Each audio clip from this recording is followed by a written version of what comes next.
This morning, we want to dive into the history and cultural significance of Black History Month. So we are joined by University of San Diego Professor of Religious Studies and Africana Studies, Kyle Brooks. Professor Brooks, great to have you here. Thank you so much. Thank you so much. It's great to be here with you. Yeah, this is going to be a great conversation. I think a lot of us want to know the origins of Black History Month. Tell us how it began. Absolutely. So what we now know as Black History Month began as a celebration called Negro History Week on February 7th, 1926. And this was started by an African-American scholar named Dr. Carter G. Woodson. And so his idea was to expand the already current celebration and study of Black life. So that was his intention. The 1920s, a lot has changed since then. Tell us, how does your research on religious studies then contribute to this deeper understanding of Black history?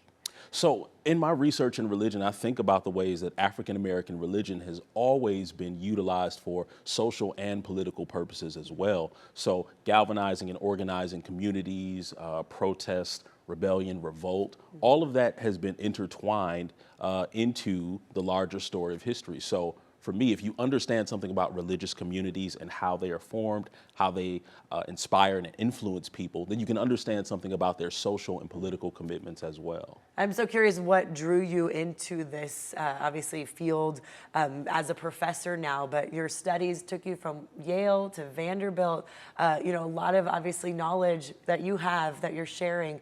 What was the draw? Why was this something you're interested in?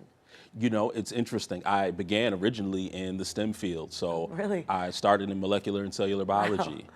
And I was very intrigued by the questions about the natural world and the sciences. But over time, I found that my interests were gravitating towards questions of sort of meaning and existential concerns. And so rather than entirely abandoning that, I decided to just kind of take a different course of action. And so for me, the intersection of religious studies and Africana studies was a beautiful way to do that. Okay.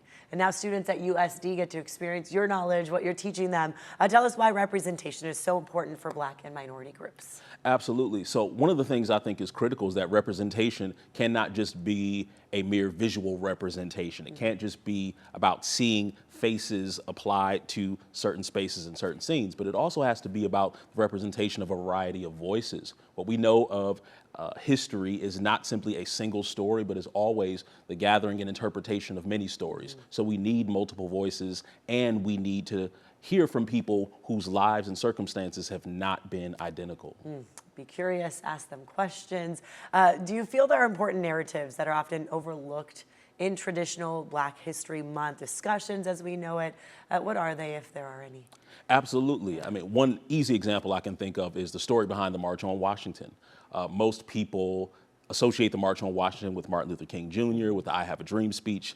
What they don't often know is that the March on Washington movement started 2 decades before the march, when King himself would have been 12 years old.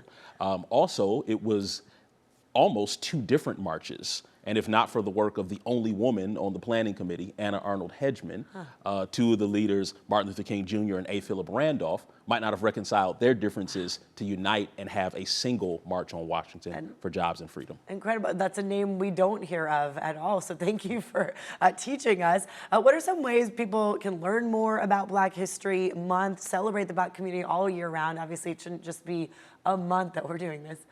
Absolutely. So I think some easy and simple ways. One, sandiego.gov has a listing of a number of different events happening in and around San Diego County. I would also say check your local libraries. They always have really fascinating and beautiful programming. Also the local colleges, USD, and even many of the community colleges around town are doing great events all month and throughout the year. So that's what I would recommend for folks who are interested in learning more. And you have a book coming out soon, is that right?